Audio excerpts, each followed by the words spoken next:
Agentic AI. Agentic AI. Agentic AI. Agentic AI systems. Okay, let's be honest. You've probably heard of AI agents and you're wondering, what the heck is Agentic AI?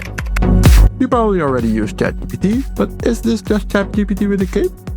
Or are we one prompt away from Skynet shopping on Amazon? Stick around, because by the end of this video, you'll know exactly what Agentic AI is, how it works, and why you should know about it. I'll start by explaining the core essentials by breaking it down into stuff you already understand. Then follow up with a few examples, and afterwards also take a look at some stuff that you need to be aware of.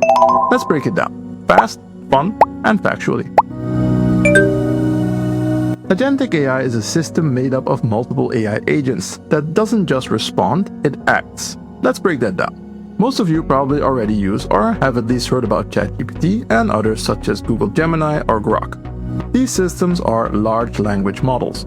These large language models, or LLMs, are very good at generating text and images based on your user input, as you've probably seen in the news many times by now.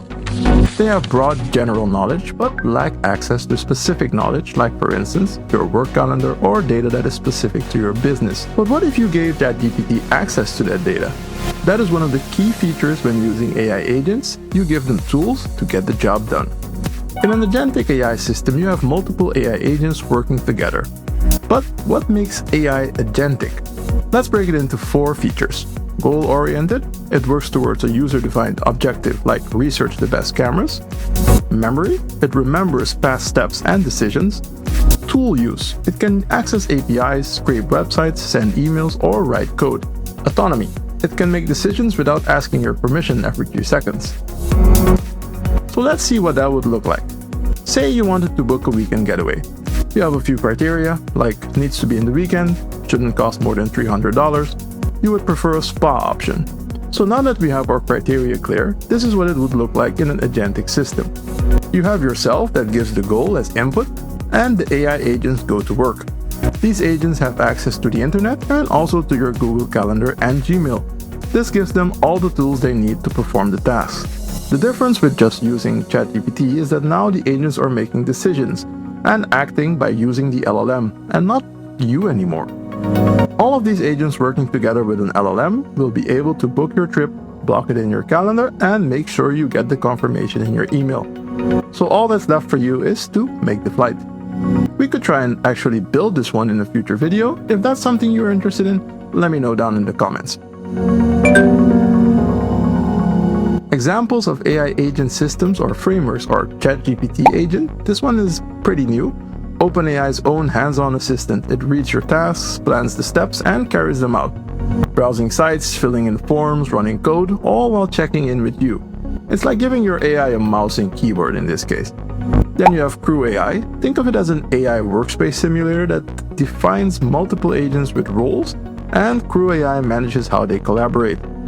You have LangGraph. This one turns your agents into graphs of tasks and state. It's like wiring up a custom brain, where each step feeds the next one with memory and logic baked in. AutoGen by Microsoft. It's a framework that lets agents talk to each other like a chatbot group. And last but not least, you have N8N. Not just for workflows, it's now agent aware. You can plug in LLMs, create autonomous flows, and build entire automations powered by prompts. Together, they're basically your starter packs for building an AI team. Each of these has made it a lot easier to get into setting up your own agentic AI system, and they can be roughly separated into the following 3 categories. You have the no-code options. As the name implies, these are kind of the frameworks that aim to let you set up a system of AI without ever writing one line of code. Then you have the low-code. These kinds of frameworks can be seen as the sweet spot. They give you the resources to get started fast, but also the flexibility to tweak and build custom implementations as needed. And of course you have full code. It's not completely accurate to call this one a framework because basically you set it all up from scratch. So why are people obsessed with agentic AI? Because it moves AI from being a tool to being a collaborator. Agentic AI systems could one day run your business, manage your calendar, write and publish code, even invent stuff humans hadn't even thought of yet. But before you hand your AI your credit card, let's be real. Agentic AI is still early. It can go in circles, misunderstand tasks, do very weird things like create infinite to-do lists. It's also hard to supervise. Autonomy is cool until your bot decides to do SEO by spamming Reddit. So yeah, exciting, definitely. Ready to take over the world? No, not yet. If you want more breakdowns, demos, and the occasional robot existential crisis, hit like, subscribe, and I'll see you in the next one. Thanks for watching.